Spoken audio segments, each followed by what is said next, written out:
Okay, before I get started, I want to say this. This SmackDown, I skipped it because I decided to stop for now. Due to the fact that both quality... How can I say this to you guys? I care about doing a quality review. But if the material I'm getting sucks, still, I just don't want to do it. I want to give you something that is more better quality. And when it comes to Raw is still a big mess. Even though there have been some quality changes, it's still not great television. It just is not great television. Even though there are a lot of people out there say, oh, it's getting really good now. Really? You still have mainly the same people in the same positions doing the same things. With a few changes and a lot of questions like a Bray Wyatt. Then you got SmackDown with a few things that happened this Tuesday. Just was not enough for me to actually do a review. I just could not bring myself to do it. So this is what's going to happen before I do Impact. I want to make this clear. I am only going to do maybe a little thought about what happened on Raw or SmackDown maybe on a Tuesday. After I see it, I'll just say something and then I'm going to upload it. I'm not doing a review of SmackDown. I'm not doing a review of Raw.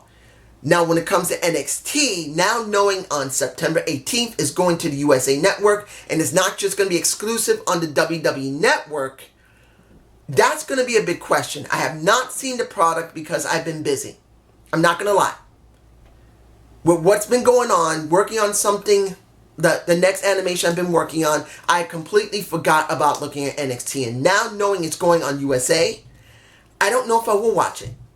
But I am going to do a debate of the week on this. On what I think is going to happen with NXT going on a Wednesday. Watch for it. I don't know if I'm going to do it after this. I might upload it tomorrow afternoon or evening once I make the video. Because I'm not going to make it after this. But as it stands, I'm only going to do Impact. And maybe I'll do a video Monday or Tuesday talking about what's going on one subject of Raw or SmackDown or both. Now that I've talked your ears off about Raw, SmackDown, and NXT, let's pretty much get into Impact Wrestling and Cali Combat. I gotta be honest here. I could not enjoy the show. It wasn't bad. Now, I want to make this clear to anyone who watches this.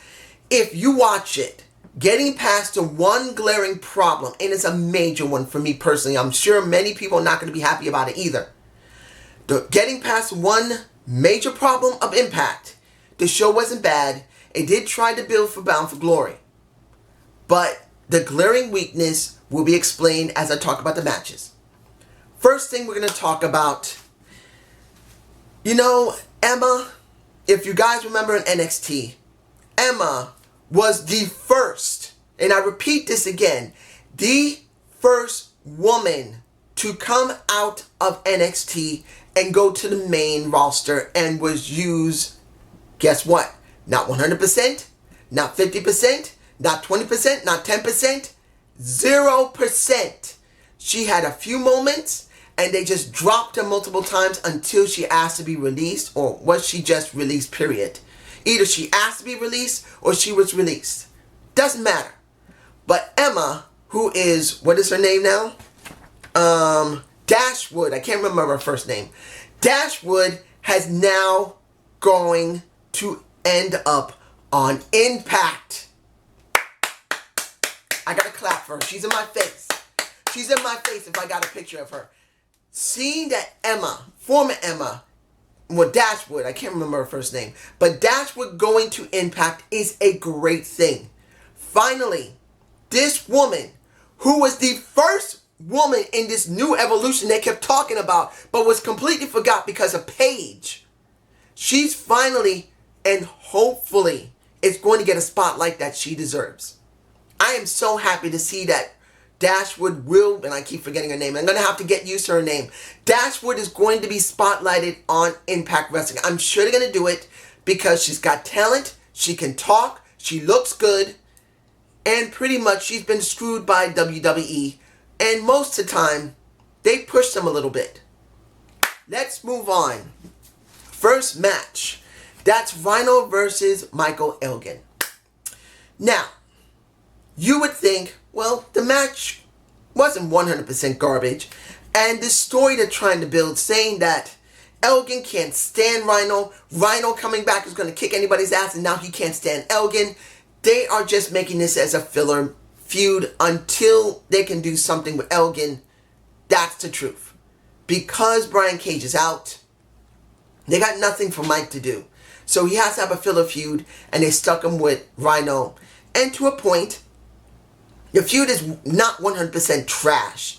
They're both big guys, they both talk very well, and they both can go decently in the ring. I mean, Rhino's not 100% trash in the ring. He can still go to a certain extent, and in this match you could see it. Well, I should take that back. You might be able to see it, because the glaring weakness of this Impact is the camera work. It is so bad. I don't know who is running the production truck. And worse yet, the two camera guys there. I don't know who is telling these guys to 100% stay so close to the ring that you can't see anything. Look at this image. Michael Elgin at one point was going to do basically a moonsault onto Rhino, and pretty much what did they catch? His ass. They didn't zoom back to show Rhino and Michael Elgin. They zoomed into Michael Elgin's ass. And this isn't the first time they did this during the show. These cameramen, I don't know if they were told to do it, or they were so damn stupid not to zoom their camera lens back. Look, I'm not a photographer, and I'm not a guy who runs cameras all the time. I understand how to use my camera, and I understand when it's time when you need to have more space, you zoom back on your camera. These guys could have walked at least 2 or 3 steps back, at least 2 feet back, zoom their camera lens back a little bit to capture the entire ring if you know that the arena is small. This is the rule of thumb. If you have a huge arena, you can zoom in a bit because there's plenty of space. But if you're in a small arena, you zoom out so people can actually see what's going on at home. And this is what people at arenas don't understand. And almost forgot. Let me go away from this because I'm going to be talking about this through most of the matches. Once the match was near its end, it was a double DQ. They did this to prolong the feud because it's a filler feud. Is the feud alright? Like I said, it's a filler feud. But at least Mike and Rhino are trying their best to try and make it interesting. You will see me talk about this more, about the camera work, throughout this review. We have the North versus Reno Scum. It hurts me to see that Adam and the legend, I can't remember his name. I always tend to forget these guys because I don't see them often enough. But Reno Scum, I like Reno Scum. I think they have a unique look. I think they should be allowed to stay in Impact and win the damn championship because at least it'll be someone extra next to the North. Because as it stands, the North has very few people to challenge one another. It angers me to see that the tag division in Impact is so thinned out. We don't show much of LAX. We don't have any big guys going up against LAX. Like we could have had Moose and Killer Cross. They could have done something with them. Like I said, putting 2 big guys with 2 small to medium-sized guys could have gave you a good dynamic. We never got that. We got Reno Scum. We got 1 big guy and 1 small to medium-sized guy going up against 2 good medium-sized guys. And you don't make it into a feud. Especially that they had the titles in a North. Look. Josh Alexander and... Look, I like Paige and like Alexander. But they got no one to go up against. There's no one there. And instead of building up Reno Scum, instead of building up properly the Rascals, instead of building up Willie Mac and Rich Swann, instead of building them up properly, make them contenders, and then have them challenge each other more often on the show, we get this. A very thinned out tag division, which is upsetting to me. We don't get tag division on WWE unless you're looking at NXT. Like I said in the beginning, NXT is now moving Wednesdays, and I will do a debater week on it, but still, it's frustrating. Now, the North did win, but the problem I had was the camera work was so hard. You can see these images in my face of these guys, and these are the best shots I could get other than the initial shot of talking about these guys. This is it, if I even got a shot of them. Because it was almost impossible to get anything good. Let's move on. We now have Moose do a promo talking about Shamrock. Ken Shamrock, I believe his name. I haven't heard Shamrock in so long. Now I understand he's going to start his own promotion, an MMA promotion. Really? What has he done lately? I haven't been into MMA in a long time. I haven't been watching mixed martial arts or UFC. I think the last time I saw mixed martial arts was when Impact Wrestling was still dealing with Bellator. Not saying that I watch Bellator. I watch more of UFC. So I don't know what Shamrock has been doing lately. Has he still been not wrestling, but fighting? I don't think he has. I think he's just been doing not much. I could be wrong. You guys can tell me below because, like I said, I've been watching mixed martial arts or UFC for quite a while. But now he's having beef with Moose.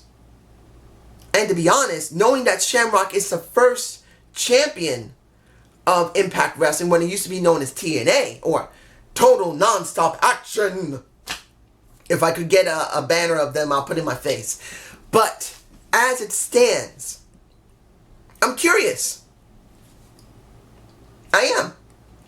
I'm actually curious to see where they're going to go with Shamrock and how far they're going to go with Moose. But here's the thing about Moose. Now Moose is going to be dealing with Shamrock. What was that mess he dealt with for months upon months of losing and not doing anything? Dealing with RVD and not really doing anything. Then dealing with Falaba, who I'm not against. I actually like Falaba a lot. But where did that lead him? Leading him to Shamrock. And what else? I mean, were they actually building him up for Shamrock? If they were, it's not a very good build. That's just me. We have the X Division Championship. Jake Chris versus Rick Swann. Didn't expect Jake to lose. Didn't expect it. And he didn't lose. Was it a good match? What you can watch of it, yes. You can see it in my face. I'm not even putting it on my side. It is in my face without any animations. I might not put any animation. I'm just going to stick them on my face so you can see the frustration I had of trying to watch this show. You could not see the full moves of these guys. They zoomed in so close to their faces. They took away from the match. Look, there's no problem of zooming in when it's the right time. But when you have bad timing with your cameramen, the cameramen are not even in the right positions to film this taping. The production truck do not even switch properly the camera work. And then they're telling the cameramen, all three of them, to be in positions that make no sense.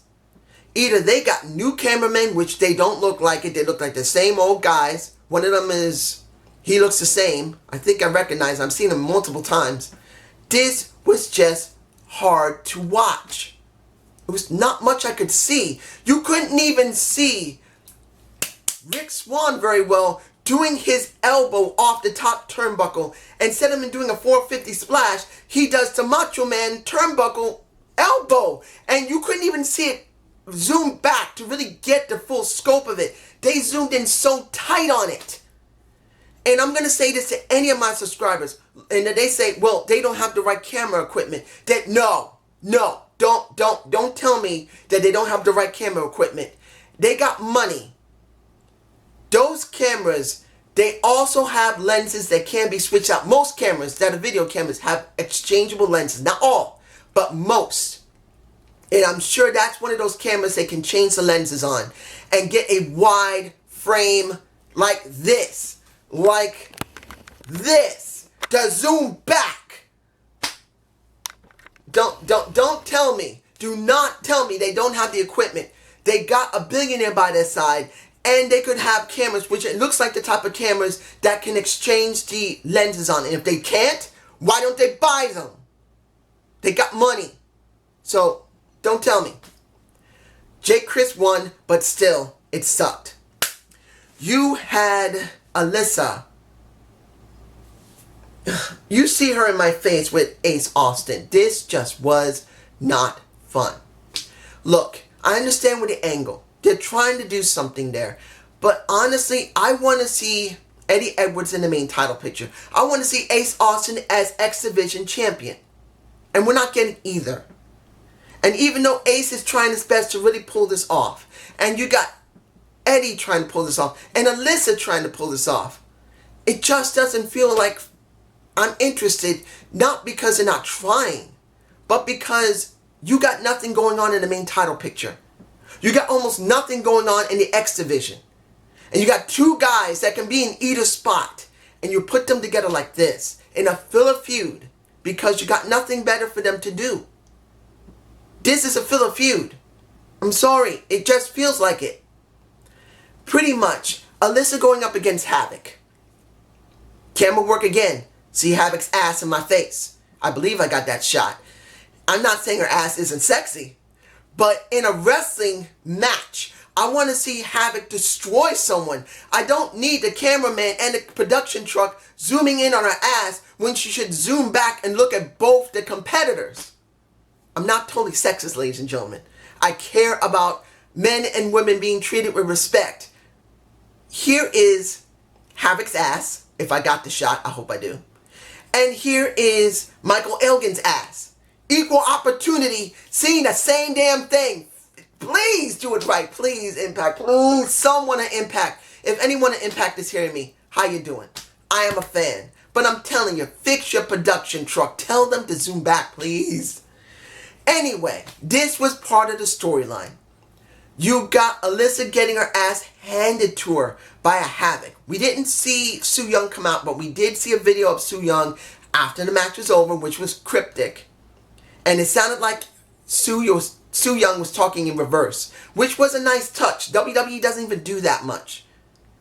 I'm actually quite fond of seeing Su Yung show those little segments where she's talking in reverse. Or she's talking maybe Korean, but I think she's talking in reverse, which makes it interesting. But you're kind of doing a crossover of Su Yung dealing with Havoc, and then Havoc choke slamming the hell out of Eddie Edwards. He's trying to get Ace Austin because Ace Austin came out to help Alyssa. And you saw the bad shot of his back because that's the only shot I could get. He chases Ace Austin into the ring. Sue does not show up. You got Havoc looking at Eddie. She chokeslammed his ass, which I enjoyed. She looks like she could destroy anybody. But where does this go? Why would you have, not about to say she's too young. Why would you have Havoc chokeslam Eddie Edwards unless Ace Austin is Havoc's boyfriend, which he's not. Okay, let's move on to Willie Mac versus Trey. The best match of the night and almost the best camera work. Second best. Because everything else was bad camera work. This and the final match of the night had the best camera work of the show. You managed to see a good amount of what was going on in the ring with Trey and Willie Mac. Willie is just a beast. He should be in the main title picture. He should not be in the X Division. He should not be in the Tag Division. Even though I did say he should go with Rick Swann, because at least he would be doing something if they don't have any room for him in the main title scene. Put him somewhere that he can mean something. And I just feel like they're wasting his potential. The guy is just a great wrestler. He's a high-flying wrestler like Trey. And to be honest, he's better than Trey. In one respect, he's unique as a very large high flyer compared to Trey, who's a small high flyer. We got a lot of small high flyers. We don't have big high flyers often. So, Willie does win the match. And it's a good match. And it just makes me wish Willie was in the main title picture. Finally, the best match of the night. And the best camera work of the night. And that is Tommy versus Sammy and a no DQs match. Now, was it a good match? It was good for what it was. It wasn't a bad match. It wasn't great, but it wasn't bad. And I did not see Tessa at first, and I was thinking, they're going to bring out later, aren't they? Because there's no way they're going to have Tommy job. Well, let me take that back. Let me roll it back. When I was halfway through the match, seeing that Tommy was doing the nut grab to a Sami Callihan and Sammy does the nut grab back, I'm thinking they're going to reach a point where Sammy's going to win this. There's no way Tommy's going to beat Sammy. He's not going to the main title picture. They're not going to say anything about it. So when it came down to it, and the match was finally over, and Sammy wanted to destroy Tommy's arm, Tessa does come out and stop him. But then also gets her ass handed to her by Jake Chris. What did I say? Jake needed to come out last week, and now he comes out this week. We're getting closer to Bound for Glory. And this is what I'm thinking. If they're not silly and stupid enough to rush this with a Tessa Blanchard, the best option for her is to go after the X Division title. I'm not fond of her going because she has not been built properly.